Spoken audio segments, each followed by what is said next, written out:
Every week, I host a 1 hour webinar that's broadcast to alumni and small business people of mine all over the United States. We post the edited version on our YouTube channel. This week's session was very important to me because I talked about what I think is one of the most important topics of our time, if not the most important topic, and that is critical thinking. So in this session, we'll talk about what critical thinking is, why it matters, and how to do it. I think you'll find this to be a very, very informative session.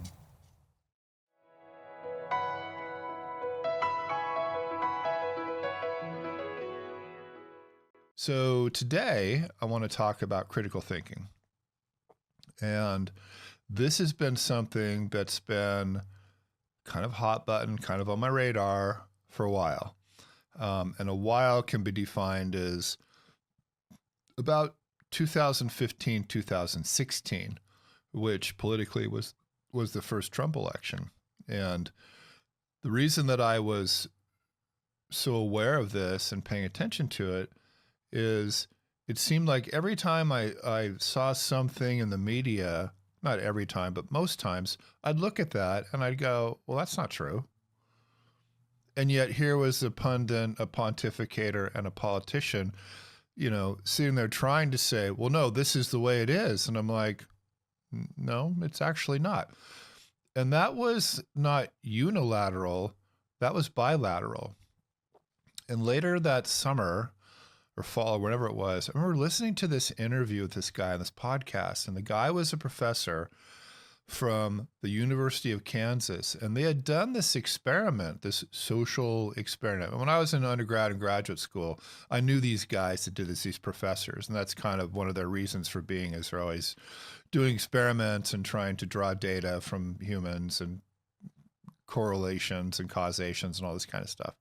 Anyway, so I'm listening to this guy being interviewed, and he says it's the strangest phenomenon when it comes to the political stuff in America, and this would have been 2015, 2016. He goes, our research proves definitively that once somebody makes an opinion, even if you conclusively prove to them it's false, they probably won't believe you. Now just stop for a second and just think about that, okay? And I'll just use a dumb example to make my point. Let's say that you look outside and it's snowing. And so there's two people standing there, and one person goes, oh my God, look at this snowstorm. The other person looks at him and goes, it's not snowing, it's sunny. Well, no, it's snowing. Can't you see it? Well, what do you mean? It's blue sky. It's 75 degrees. What are you talking about? Okay, so that's just a dumb little example, but it makes the point that needs to be made, and that is even in the face of completely different data right in your face, some people still are just like, oh no, it's what I want to believe. Okay, so this is really what I want to kind of get into today. Not super deep, but we're going to talk about it, is people's perceptions, how people interpret data, and how people either are what I call doctors or lawyers. Okay, now let me just take a minute and give you my quick sermon on this doctor-lawyer thing, okay? It's a great analogy. So when a lawyer goes out into the world to be a lawyer, here's what they do. They start at the end and they work back to the beginning. In other words, what they do is they start with the conclusion that they want, and then they build the case backwards to the present. Their intention is to lead the audience, typically the judge and or the jury, to a conclusion that the lawyer is advocating. Okay, now let's just stop there for a second. I'm not making lawyer jokes, okay? I'm just saying this is their charge. It's how they're trained. It's the job they're hired to do. And if you need a lawyer, that's probably what you want them to do, right? Okay, so that's the job of the lawyer. Now, let's set that aside and go to the job of the doctor. The doctor is in much more of a diagnose and then prescribe environment, okay? The doctor walks in, hopefully, with no predetermination at all about outcome. The doctor walks in, they say, oh, well, let me ask you some questions, this, that, the other thing. Then they kind of poke at you and do their stethoscope, whatever they're doing, maybe need some more tests, whatever it is. So the doctor is really in the data collection business first, and the diagnostic business second. Okay, so that's two highly regarded professional licenses in American society, and they approach their work life in entirely opposite ways. Okay, so I'm going to make a stand right now and advocate for a position. I'm going to advocate that most of us should work on being doctors and not lawyers. Okay, it is a better result, a more honest result, a more livable result if we can walk into the world with open-mindedness instead of closed-mindedness, and the ability to question things and organize data and whatever, and get to a result, okay? And have the data lead you to the result, have the facts lead you to the result, have your reasoning and critical thinking skills lead you to the result, instead of starting at the end and going, well, this is a villain, or this is a problem, or this is wrong, or whatever that end result is, and then working back to prove your case accordingly. We have lived in our lifetimes, especially in the last 8 or 9 years in American politics. This is how society has functioned. This is the national conversation. This is the constant drone of one side versus the other. And here we are as the audience. Okay. Now I'm just using politics as an example because it's an easy example, one we're living in, every moment of every day right now, at least in America. And so these kinds of things, what they do is they shape opinion, and opinion shapes outcome. Okay. Now that's not a complete, I didn't say that as causation.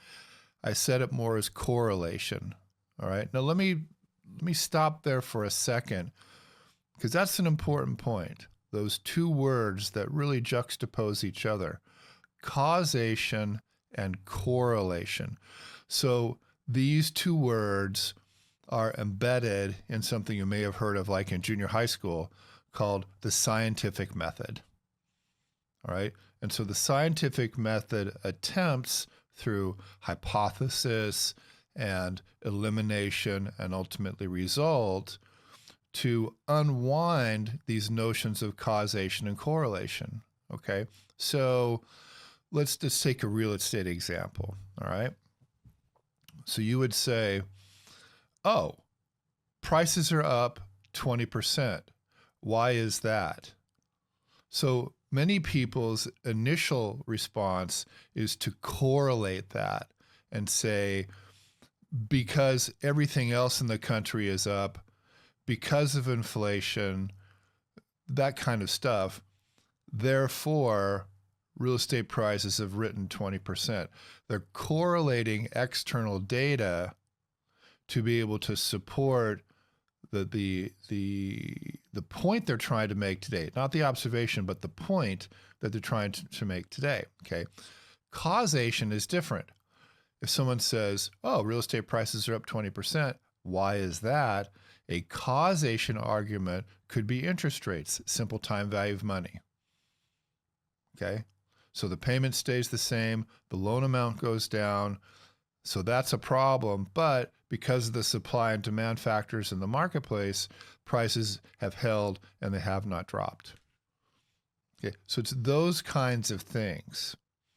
Now, the phenomenon of causation correlation is kind of a sidebar. It's kind of an advanced thing, but since it was front of mind, I brought it up. Okay.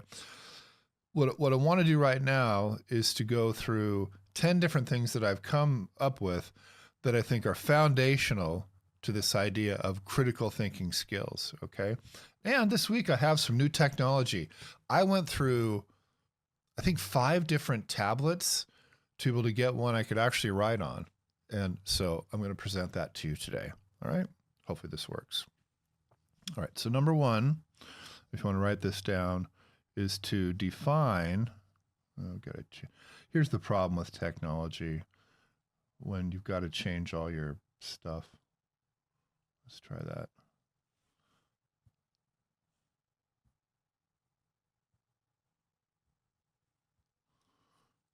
Okay, so one is to define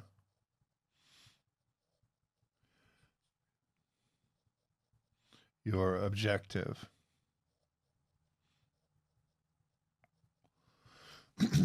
Now, what I'm talking about with this define your objective business is not so much just being data and fact driven, but it's also being mindful of the relationship. Okay.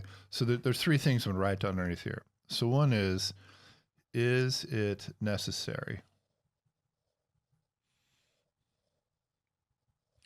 Let me pause here for a second under this is it necessary thing. Most of the time, I've thought about this a lot. Most of the time, if not all of the time, if you find yourself in a moment of what I call critical thinking, most likely what's happening is you are in disagreement with another person's opinion or position. Okay. Not always, but most of the time that's what it is. So when I say, is it necessary?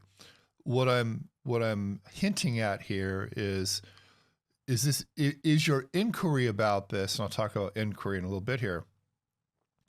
Is this going to really upset the other person, destabilize the relationship?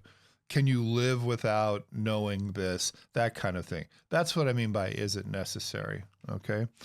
Number two, is it true? Okay. So is it true means is what they're saying you true? Now, why do I bring this up? Well, I brought this up, the questioning of is it true, is because oftentimes I find myself, and someone pointed this out to me in my 30s, which was 30 years ago, that sometimes I just get in conversations just to disagree with people. I've been known to do that, right? And that's a good kind of tap the brakes and check in with yourself. Because if that's all I'm doing, I'm definitely risking number one, which is it necessary, which could harm the relationship. And that kind of brings me to number three, which is will it cause harm?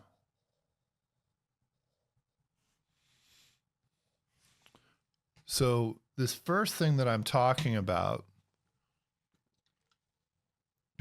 define your objective. This is what I call an external.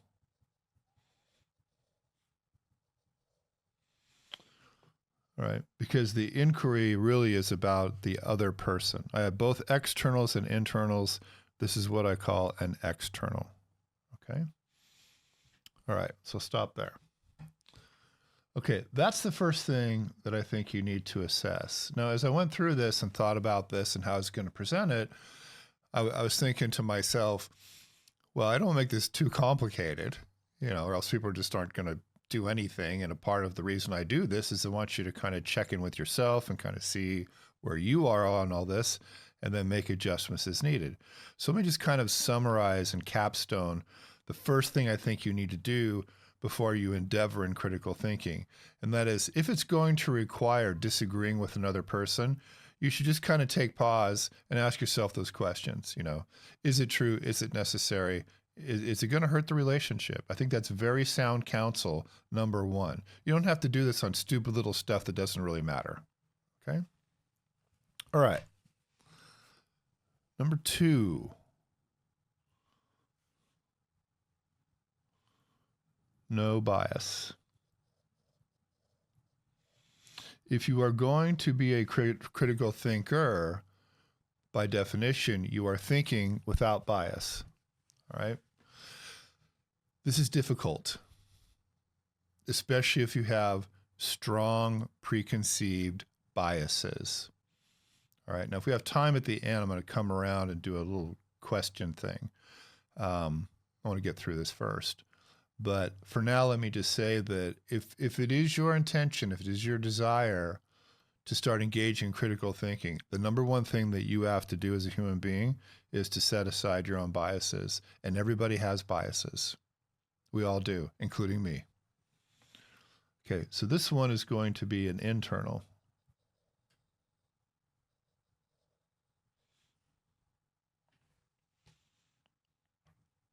Sorry, didn't have the camera on there. This is an internal.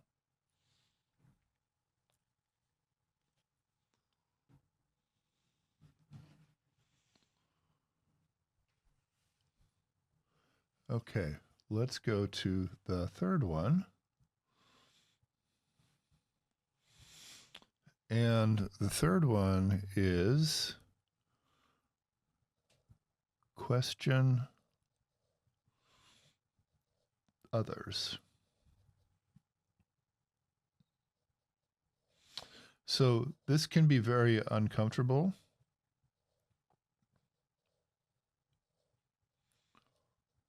But it is also required.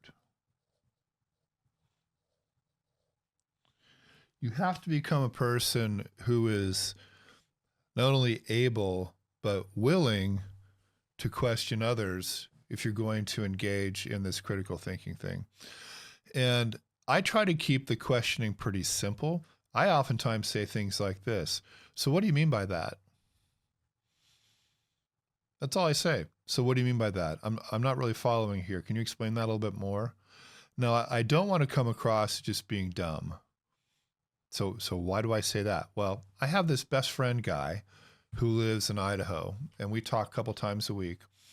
And somehow, some way, we always kind of drift towards the political stuff. He likes to talk about that. And, you know, I'm not a junkie when it comes to that kind of thing, but I'm also not an idiot. I'm like, I try to stay abreast of current events. I mean, I'm a member of the world and I want to see what's going on, but I don't get punch drunk on it, but I'm not an idiot, you know? And what's interesting is when he and I start getting into these conversations, and it's mostly him talking and me listening, unfortunately,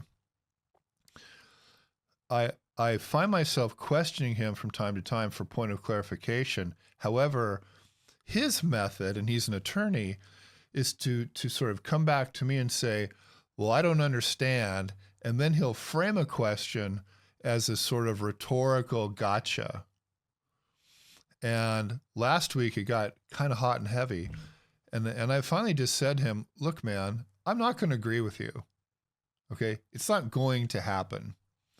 And this little way of being in the world, this I don't know, I said, Steve, if you really don't know, if that's genuinely the position that you're in, my recommendation is take some more time to learn about the world around you instead of just coming to these conversations confessing your ignorance, because you're a smart guy and that doesn't impress me. Now, he and I have been friends for a long time. He was the best man at my wedding. And so I find in that relationship that there's enough safety that I am going to poke a little harder at him than I might somebody else. Okay. And I tend to kind of be that person anyway, which sometimes rubs people the wrong way, as many of you know. But that's just a role that I play, and I'm okay with it. And as with all things, nuance is the better part of valor. All right. So you don't want to just go in and be an a-hole, be a bitch, whatever, and just in your face. This is not what I'm talking about. What I am talking about is having a sense of personal security where you have the willingness and the bravery sometimes to stand up and say, I don't really get what you're saying by that. Can you expand on that a little bit? And sometimes I'll say that even when I know exactly what people are talking about, because it's so obtuse. But this habit that you need to cultivate of questioning, a very foundational critical thinking skill. Do you think this is easy? This is not easy. I had to buy all this equipment, set all this stuff up, write all these scripts, shoot all this, and then there's just the editing. I mean, sometimes it takes over 2 hours just to get a sentence right. So why do I do all this? Simple. Because I love you. And all I want in return is a little love back. All you have to do is ring that little bell so you can like me and follow me. And you know what? You don't even have to like me. You can just ring the bell. And at any point in the future, if you decide I'm out, then just unring the bell. Hell, my ex-wife did it and she did pretty well. But for now, please just ring the bell. Thank you. Okay, the next one is to avoid yes, yes, men and women. So avoid the yes people. About 10 years ago, I had this assistant, great guy, and had a great relationship. He was a good assistant. We got along well. It was all that. And whenever I asked him to do something, he always say yes, every time. And then eventually I started figuring out that he would say yes, but the real answer was no. Like he wasn't doing what I told him to do. Okay. He was just a yes man. And those people do exist in the world. I'm not saying everybody is, because that's not true, but they do exist. And you want to be careful to avoid those kind of people, right? That's not, you're not going to get through a session of successful critical thinking with someone who only knows how to say yes to be an appeaser, right? Okay, next one, and this one's pretty important. I mean, they're all important, but this one I think is especially important. You have to embrace change.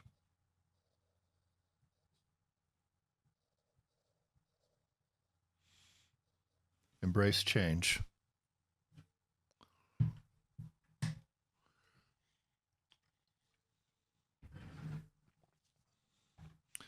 So the interesting thing about critical thinking, at least as I understand it, is that it's not a bright line test. It's not an absolute yes to absolute no thing. It is oftentimes a sharpening of interpretation, okay? Change is hard and people don't like it, generally. Okay, humans are creatures of habit. Once someone has formed an opinion about something, they usually don't like changing their mind. Okay, so I'll use an example from a couple weeks ago. And if I get this wrong, this is a Kelly example. So Kelly, if I get this wrong, make sure you instruct me. But she was in a situation as a listing agent with a seller who really believed that their belief about price was true, accurate, and correct. And Kelly's like, no, it's actually here, which is lower than what they thought. Okay. Is that what happened? There was a husband and a wife, if I remember correctly. Yeah. I mean, I'm sure we've all had that. Well, yeah, exactly. For sure. And so this idea of embracing change, I'm applying this to your client at the time, for them to have a successful outcome, which is really what a lot of this stuff is in service of, is having a successful outcome. What that person needs to do, or needed to do if they haven't done it yet, is to buy into this idea of embracing change and not having bias and being open and not just questioning the externals, but also questioning the internals. Okay. So, I can say this, I think, with some level of accuracy and hopefully humility. I have worked on changing certain parts of myself over time. I'm not the same person I was 30 years ago, nor should I be. That's called growth and maturity. And if I'm selling it, hopefully I'm buying it too. And there was a time in my life when I was like, no, F you, I know I'm right. I'm not going to change. All right. Now, sometimes there's a time and place for that, for sure. But in the larger conversation, this idea of being open to change, embracing change, including maybe I was wrong, that will get you a lot farther in life than just planting your flag and saying, there will be no movement, don't try, on all things, okay? Some things, yeah, but all things, no, Okay. And what I found from my own observation of myself and of other humans is that, it's the old saying of the way you do anything is the way you do everything. If you don't change your mind about this, you probably don't change your mind about much of anything. Okay. And that's probably not going to serve you in the larger sense of your life. There will be episodic times when it does.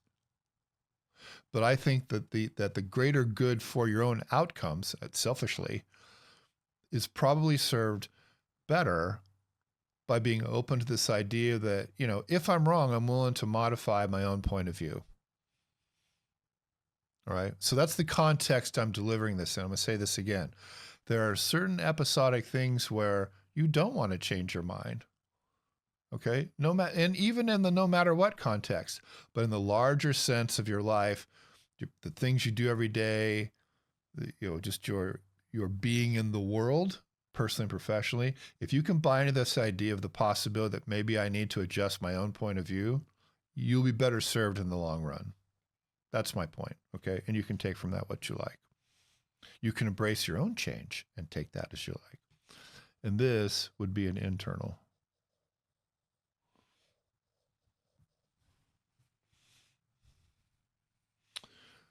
Okay. And that leads me to a pretty simple number 6.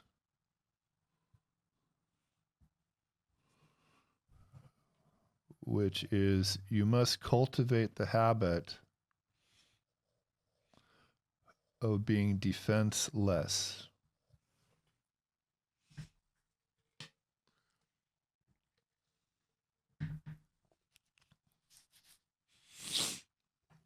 There's only so many seconds in a 1-hour presentation.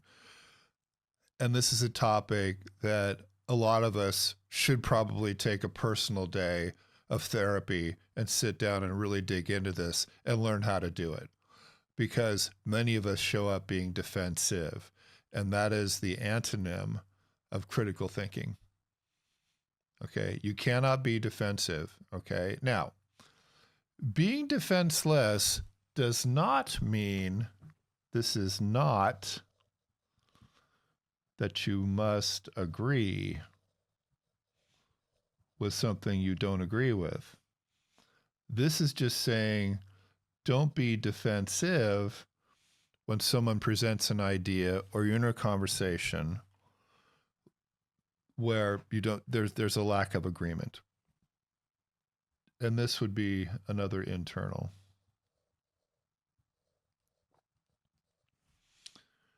Okay. So let me just stop there for a second and just do kind of a quick group survey, just by show of hands in the affirmative, if you agree. I tend to be somewhat of a defensive person. Be honest. Okay, one hand went up, and I bet there's more. And the interesting thing about that question is that's one of those questions where, okay, I'm asking you and you don't think so. But what if I asked 5 people who knew you really well, what would they say? See, that's one of those kinds of questions. All right. So if you're brave enough, you might want to go to people who know you in safer relationships where honesty is something that we do with each other, and just ask them, do I come across as a defensive person? What do you think? And just check it out and see what you think. But under the banner of critical thinking, being defenseless is a big deal, okay? And what this defenseless thing really requires, which is difficult for people just depending on who they are, but what you need is, in fact, a sense of personal security. Okay, yes, that is a therapy term, and yes, it does apply here. All right. Many of us lack this. Many of us do. Okay. And personal security should not be confused with arrogance. Okay. Personal security is really just being confident for whatever reason you want to. Okay. So I'm going to go back to politics for a second and just pick a little snippet that's it applies to what I'm saying here. Again, by show of hands, did anybody see Elon Musk and Trump in the Oval Office a couple days ago with his kid when he was talking about all they're doing? Okay. So there was this one part in there where Musk said in his own way, I'm going to be scrutinized. In fact, he referred to proctology is what he did. Okay, if you remember that part. And if you want to go back and watch it, that was kind of an important moment because basically what he said was, I am secure enough in myself and in what I'm doing that I don't care about all the people that are picking on me because I'm doing it. Okay. Now, I'm not going to judge whether that was right or wrong. Okay. That's up to you. And I'm not here to change your mind, whatever it is. Politics is a hot topic. I obviously get it. But if you can just kind of take that one moment of what he said and expand it, what he was saying to the world was, I have a high level of personal security. I'm a confident human being, and I really believe that what I'm doing is the right thing. If you can take that magic and put it in your own bottle and walk out into the world, you're basically invincible. You are. And so many of us get so persuaded by the biases and opinions of others when we really shouldn't. And oftentimes what happens, and this is just, I don't know if it's just the people I pick or people who are close to me, but the manifest of that oftentimes is in people's poor self-image. They look at themselves far more poorly than everybody else around them does. Well, what's that all about? That's not personal security. That's personal insecurity. And a lot of us should think about that and try to adjust. Okay. Next one, number 7 of 10.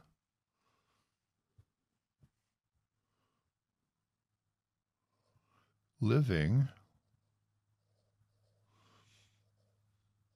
in curiosity. All right. I'm going to put a little quote under here. Not a quote, but a thought. Be a child. On our journey,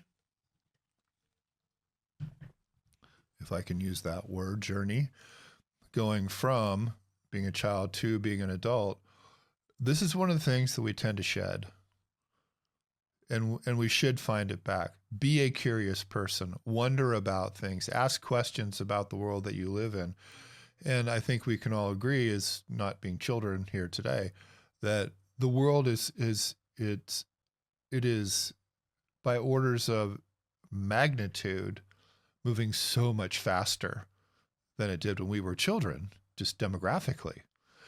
But finding our way back to that garden and cultivating that way of being in the world of curiosity, it's magic. It opens you up to a whole new set of possibilities, which is another foundation, in my view, of critical thinking.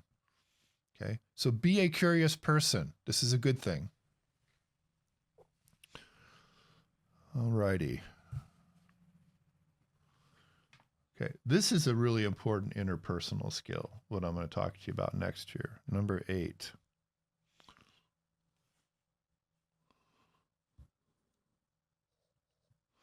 Authentic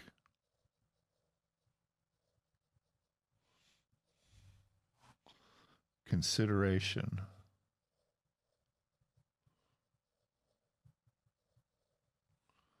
of others' opinions. And this is both internal and external.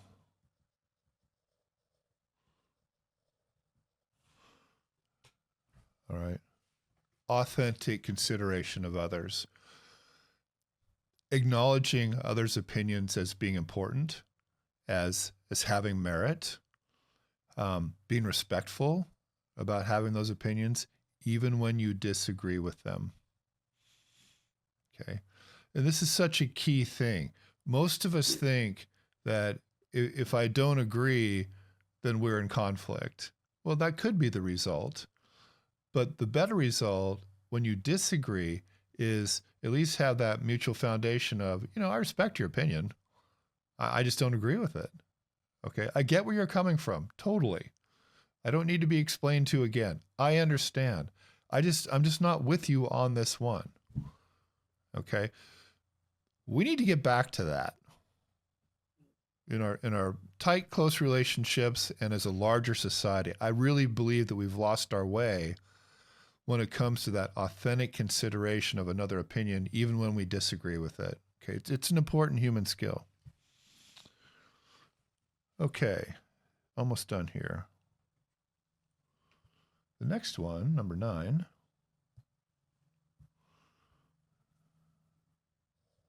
is what I call assessment feedback.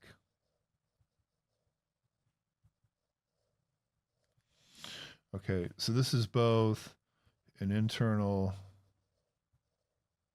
and an external. So what I mean by this, number 1, is using a skill I talk about in the negotiation course called reflective listening.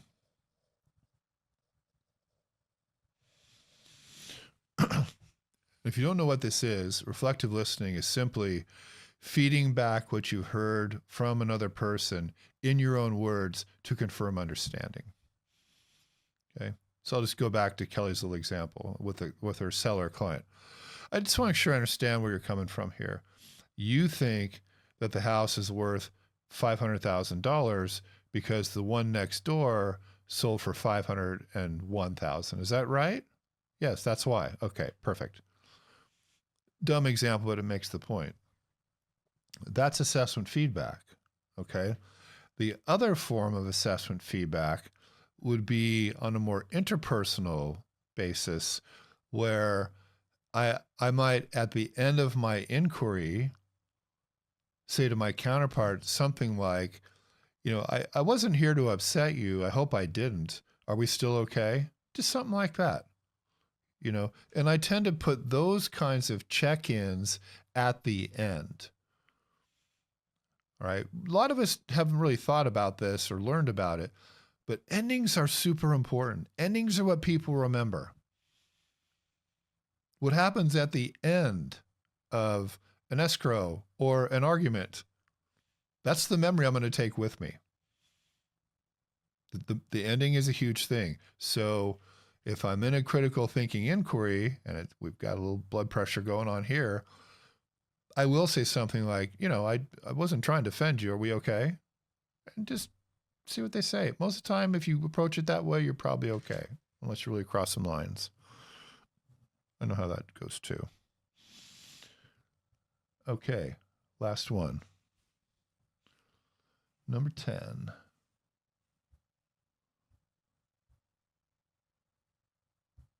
Sorry, I'm still trying to get used to my toy. Okay, that should be it. Okay, number 10 is no assumptions.